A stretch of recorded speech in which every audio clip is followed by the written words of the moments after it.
Good afternoon. My name is Ala McCoy. I am Director of Startup Support at the University of Maryland's Ventures, and I'm very pleased to welcome all of you today to a workshop on funding for University of Maryland startups. There are a lot of opportunities at the University of Maryland, and some of them are specifically for startups originating at the University of Maryland College Park. However, many of them are available to startups that are not necessarily coming out of College Park, University of Maryland College Park, and are available to other startups as well. I know that we have most of the people joining the workshop today are University of Maryland startups. However, there are some that are not, so this will also be applicable to you. Before we begin talking about specific opportunities, I wanted to give you just a little primer to those who may not be familiar with the terminology that I will be using. Just a little primer on different funding types and different terms that I will be using throughout the presentation so that it would make more sense to you. So different funding types. Well, first, all funding is divided into non-dilutive and dilutive type. Non-dilutive means that funding entity does not take any equity position in your company. And examples could be grant, could be bank loan. None of that finance, it provides cash to your company. However, no equity or no stock of your company goes back to the funding entity. And then there's dilutive funding. Usually venture capitalists, angel investors will take equity position in exchange for cash in your company, and thus their equity position, their equity stake will dilute current shareholder position as well. So that's why it's called dilutive. So there are also different funding types in terms of what type of funding it is and where it comes from. So self-funding, it's non-dilutive to your company. You already own, when you started, you own, or the founders own 100% of it. So if you put additional cash into your company, you don't necessarily create additional or own additional equity in the company. So it's non-dilutive. It's very important because it proves commitment, meaning that you have a skin in the game. If you are starting a company and you go and you pitch investors for money, one of the questions they will always ask you is how much of your own money did you put in the company?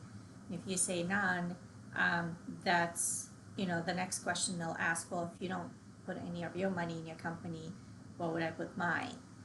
So it's really important to have skin in the game to show that you are committed. However, you have to also be very careful not to risk your family's financial security. So, maxing out credit cards, taking out second mortgage on your house, probably not a good idea. Spending your retirement money and such, probably not a good idea. If you do spend any of your savings or any other of the family money, you have to have full support of your family, your spouse or your partner, anyone who you share financial responsibility with. You have to have their full support in order to put that money, because startup financing is very, very risky. So that's the self-funding. Then grants are one of the best very early stage financing mechanisms. They're non-dilutive and you don't have to pay them back. So the granting agency does not take any part of your company, and unlike a loan, you don't have to pay it back. You just take the money. It's basically free money. However, you have to be careful with grants, because grants, even though they're non-dilutive and you don't have to pay them back, oftentimes those grants also come with specific requirements and specific things that you must achieve and adhere to.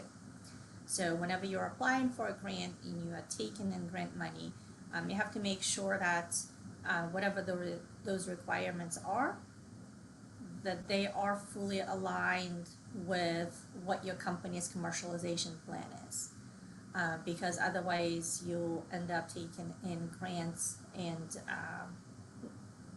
working toward completing the grant requirements that may, if those are not necessarily aligned with what your company needs to do, then it's just going to be a distraction.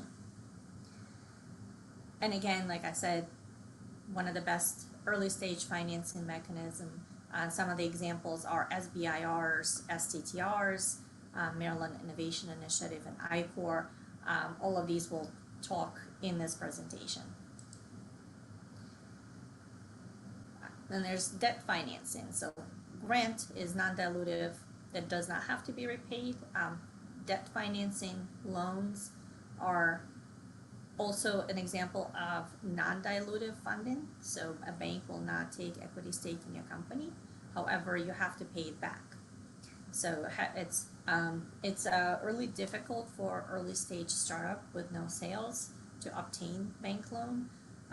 It's very hard. They have to be repaid. A bank will often require collateral and a personal guarantee in order to give you that loan. And however, there is an entity called Small Business Administration, and they facilitate loans for small businesses. So they can guarantee part of that loan, and they can access that, and they can help you work with the bank. So you can find your nearest SBA opportunity on the link provided here, and you can work with your local small business development center on possibly getting a small business loan application in. Then there is equity financing. So equity financing is a type of funding where the funding entity does take equity stake in your company. So there are different versions of equity financing. First usually comes friends and family, or F&F round, or sometimes it's also called friends, family, and full round. Comes very early, very, very risky. So if you take money from your friends and family, please make sure they understand that there's a very high likelihood of them losing that money. And again, only take money from friends and family that they actually can afford to lose. Then usually come angel investors, and after angel investors come venture capitalists. So the difference between angels and VCs, so angel investors invest their own personal money, and that's why they invest earlier, and they also are able to tolerate higher risk because they invest their own money, and because they usually invest in companies that are in the industries that they understand and can help.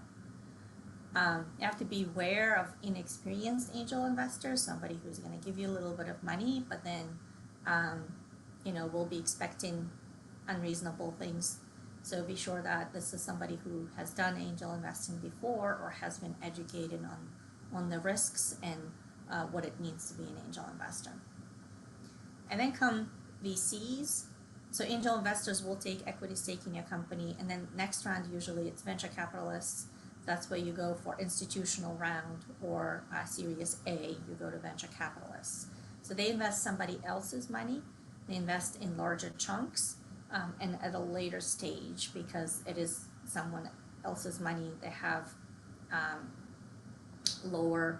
they have higher risk tolerance. They need to lower risk tolerance. They have to be able to invest in something that's not as risky.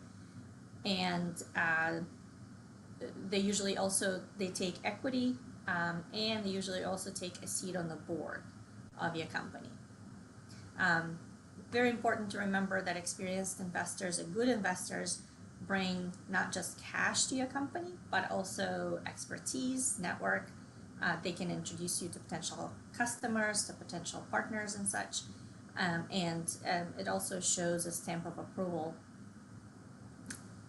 to say that, so-and-so investor invested in me. Remember that the earlier equity financing is accepted by a startup, the lower the value of the startup, and therefore investors get bigger piece and more rights, which, you know, it's expected that you would give up your part of your company. It's expected that you give up some of the rights. You have to do it if you are to build a high growth startup. However, if you can wait to do that until later stage and use grant financing, that might be something that you might consider doing. So now we'll talk about the opportunities specifically for University of Maryland startups. As you can see, there are a lot, and we'll talk about each of them individually. So first, one of the first opportunities that you all should look into is a program called NSF ICOR. So NSF ICOR is a program developed by NSF to help translate inventions developed in the lab into real opportunities that can actually help people. The program is a 7-week program, very high level commitment, where the team will be doing customer discovery. So you get $50,000 to conduct customer discovery, meaning you would be interviewing potential customers, or who you think your potential customers are, and figuring out what are the problems that those people are facing in their daily jobs, what solutions do they wish they had, how would they, and would your solution fit into what their needs are, how would they interact with it and such. So a lot of very useful information before you actually start the company and launch it. To qualify for the 7-week program, to apply for that, you must have a technology that was developed with NSF money, or you must have a technology developed at the university, and you first have to go through UMD ICOR or regional ICOR. And at the University of Maryland, we have some of the best instructors in the country, and I'm not exaggerating, they are. And they conduct ICOR programs several times a year. So the regional ICOR at the University of Maryland is usually a 2-week program, and it has been done virtually since COVID, probably will continue for the foreseeable future to be virtual. There's no funding that comes with regional program, however it's a shorter one, 2 weeks, and you will get a taste of what it would be to go through the 7-week program before you make that commitment. So you can find information on icor.umd.edu about the upcoming dates of the regional ICOR. And they also conduct info sessions every month, so you can attend an info session and learn more about what that entails. But again, this is a fantastic program to start when you're at the very beginning of your journey, before you even make a decision whether or not it's a good idea to start this company. Next comes Medical Device Development Fund. So this is specifically for University of Maryland College Park startups, and before you even form a startup. So if you are working on a medical device, you can get $25,000 to $50,000 from UM Ventures, and you can use that money to move your technology up a TRL level. This is again very early stage. It comes to you as research funding, so you can continue using your university equipment, university resources, or does not take overhead, so the entire amount goes to you. So UM Ventures is in the process of transitioning this fund to be managed by, it will be managed by the Fischel Institute for Medical Devices. However, if you're interested in applying in the meantime, you would still apply to UM Ventures. It's been a great way for many of our researchers to further develop their prototype to be able to apply for further funding, such as TEDCO MII. So TEDCO Maryland Innovation Initiative, or MII, is funding provided by the state of Maryland, or TEDCO, which is the Technology Development Corporation, and it's an investment arm of the state of Maryland. This funding is given in two phases. So phase one is comes to your lab. So it's, again, before you form the company, goes to your lab, and you don't need to form company. You can keep using university resources, university equipment and lab. It's a 9-month project, and Aura does not take overhead, so the entire amount goes to your lab. Of that amount, out of $115,000, $15,000 is used for commercialization plan development. So you would engage commercialization plan consultant, possibly regulatory consultant, somebody to do market research and develop a plan on what are you going to do after this grant is done. $10K is dedicated to a patent budget if you have one, and then $90,000 can be spent on salaries, tuition remission and such for postdocs, graduate students, PI. You can buy materials, equipment. You can also hire contractors to do a technology validation project. This is very different, even though it is research money. It is very different from other research grants that researchers are accustomed to applying for. This is technology validation. It is R&D, but it's very much with the focus on commercialization. So we provide a site miner, and your site miner is an industry expert, not a scientist. They're industry expert, business expert, who will guide you through the application development. They will critique your application and guide you on how to phrase it, what data do you need and such. And they will also defend your application at TEDCO in front of the reviewers. So they really understand what reviewers are looking for, because they've done that. They've defended these applications, and they can help you write winning application. Our success rate is usually somewhere about 60% of those applications actually getting funding. So this is which is fairly high. And then the next phase, and oh, by the way, I forgot to mention that at TEDCO MII, so 115 if it comes from the University of Maryland College Park.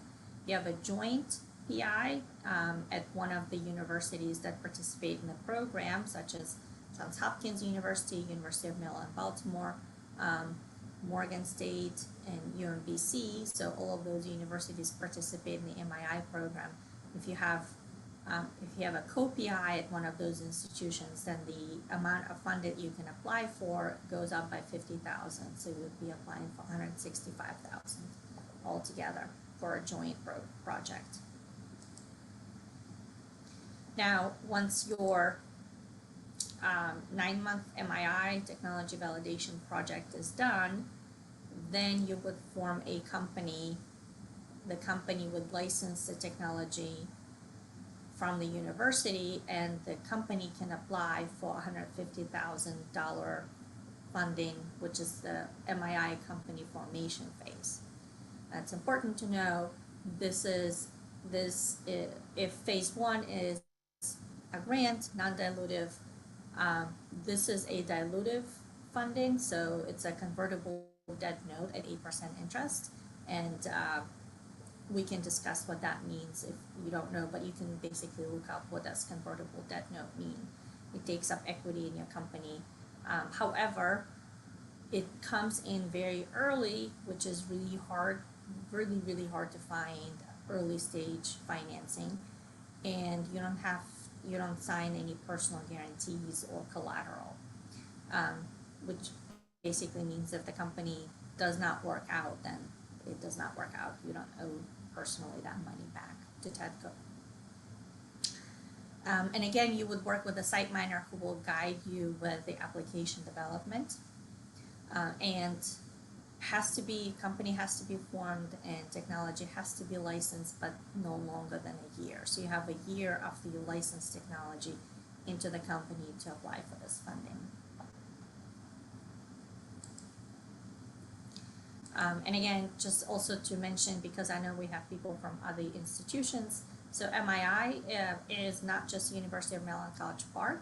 It also is available to people, researchers from University of Maryland Baltimore, University of Maryland Baltimore County, Morgan State University, and Johns Hopkins University. Next comes Discovery Fund. So Discovery Fund is a venture fund for economic development in Prince George's County. So you don't have to be associated with the university at all, but the company has to be located in Prince George's County. It provides seed stage, so early, which means that pre and early revenue financing. Initial focus is on quantum and advanced computing. However, they will make investments in other companies as well, with a focus on quantum. There's a $1 million allocated annually to this fund. They provide both dilutive and non-dilutive capital, and there are details there. There will be the soft launch in the summer, but real launch will be happening in the fall of 2022. If you have any questions or would like to connect to them, please let me know. They don't have a website yet. Maryland Industrial Partnerships is a fantastic R&D financing program. It's administered by MTech, or Maryland Technology Institute, and it basically provides very, very generous funding for a company to do an R&D project. You don't have to be associated with the University of Maryland, but the company has to be located in the state of Maryland, anywhere in the state of Maryland. And you can partner with a researcher either from the University of Maryland College Park or from other University of Maryland system institutions. So it's, again, not just limited to College Park. The company puts in $10,000 into the project. University matches $90,000, and the entire amount, $100K, goes to a lab where a professor would be doing some sort of R&D project for the company. It can also be renewed for year 2. It could be very broad areas, R&D, engineering, computer science, physical sciences, life sciences.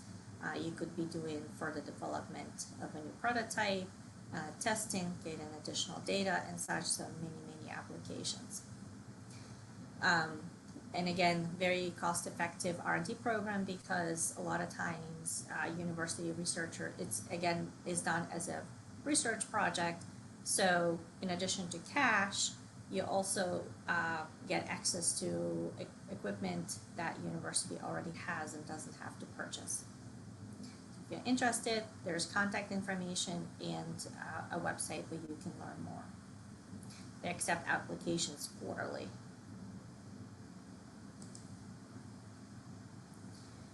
This is a version of MIPS.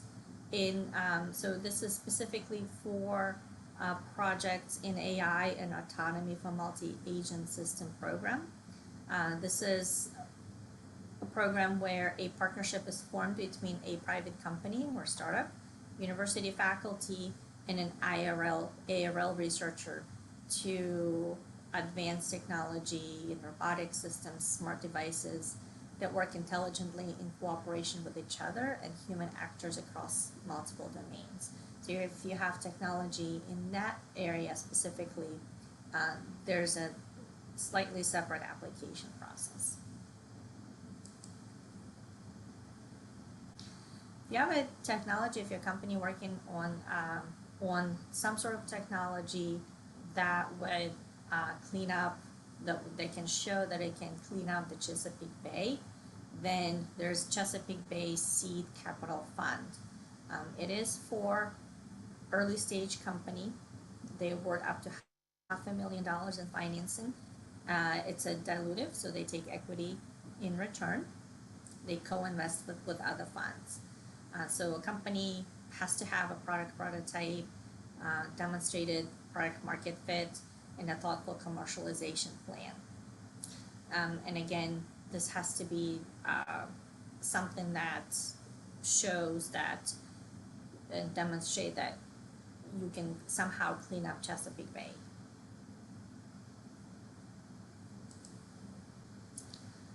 And then we also have Maryland Momentum Fund. It's a university system of Maryland fund, meaning that all university system startups can apply or are eligible to apply. You can be a student, alumni, you can be a researcher, so as long as you have some sort of affiliation with a university system of Maryland institution, you're eligible to apply. They make dilutive equity investments up to $500,000 as a co-investment. So you must have a leading investor and who is willing to lead the round, and they will match up to $500,000. You can find more information on their website.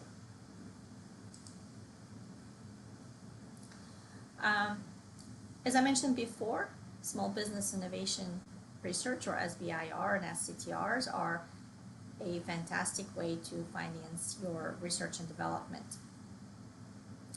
Actually, next week we will have 2 workshops discussing or demystifying the process of applying for these for SBIRs and STTRs. They provide significant funding and are a fantastic way of financing your startup, and even an already developed company can apply for them as well. So SBIR, you would to get an SBIR, you would apply. You would respond to a solicitation from a specific agency that participates in that program, and here's a list of agencies that participate in it.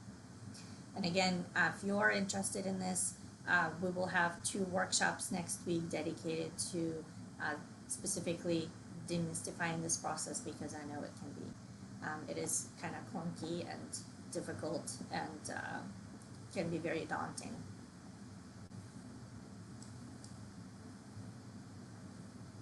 Once you've received your angel, once you've received your grant funding and exhausted that, you can also apply for angels and talk to angels and venture capitalists. So angels and VCs invest in high growth startups only. What that means is they will only invest in a startup that is poised to grow very fast in the next 5 to 10 years, meaning you are poised to be making somewhere between $5 and $20 million a year in that time frame. And those startups are also positioned to be sold in that time frame. So if you are trying to build a company that you think you will be managing, and you will have that company for a long time, then angels and VCs are not right for you. So the way they make money is they put cash in return for equity, and then they expect you to sell that company for a lot more money, meaning that their equity stake would be more valuable, and that's how they make money. When you are talking and taking money from angels and venture capitalists, so there's a notion of smart money, meaning in addition to cash, you are also should be looking for experience, network, industry expertise in your investor, meaning somebody who can bring a lot more than cash to the table. At the University of Maryland, we have a real angel investor group operating out of the business school. They're called Dingman Center Angels. They meet monthly and listen to pitches from any regional startup. So you don't have to be a University of Maryland startup to apply for an opportunity to pitch that group. However, you have to be located somewhere within driving distance, about 2 or 3 hours in the area. And so you would apply for an opportunity to pitch them. They have a lot of startups applying, and then every month they accept about three companies to actually come and pitch in front of the angels. There are other angel investor groups in the area. So Citrin Angels is a Baltimore-based angel investing group for women, and they so it's women angel investors, and they invest specifically in women-owned startups. You can find other groups on Angel Capital Association or Gust.com. There are many other in the area as well. So that's it for today's presentation, and this is my contact information. I know this was a lot of information thrown at you.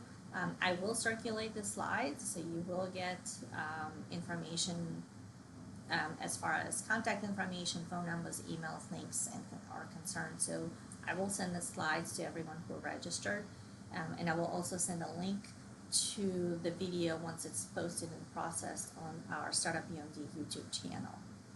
And again, if you are interested in SBIRs, STTRs, please join us next week. I will also include the link to register for those workshops. Are there any questions? And you can either post them in the Q&A chat, or you can also raise your hand and I can unmute you so you can ask your questions that way.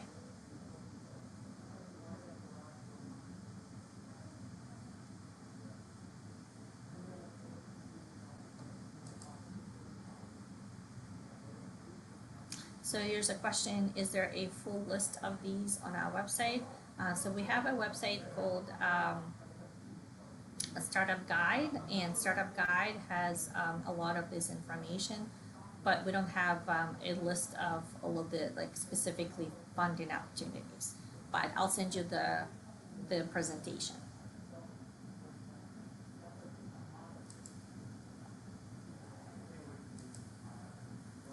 So if you don't have it, if there are no questions, we can end the workshop early. However, please don't hesitate to send me an email with any questions that may come later to you. I'm always happy to answer those questions, or even schedule a meeting with you to discuss your specific situation. So again, thank you so much to everyone who joined. Here's a question: most funding seems STEM related. What about apps, tools, and health sciences? Oh yeah, a lot of it is can be applicable for tools and health sciences. So if you're building something, an app or medical device or anything like that, then MDDF is available for that. MII would be, most of these would be applicable for health related sciences as well. I answered that. So thank you. And thank you so much to everyone who joined today, and please feel free to reach out with any questions that you may have.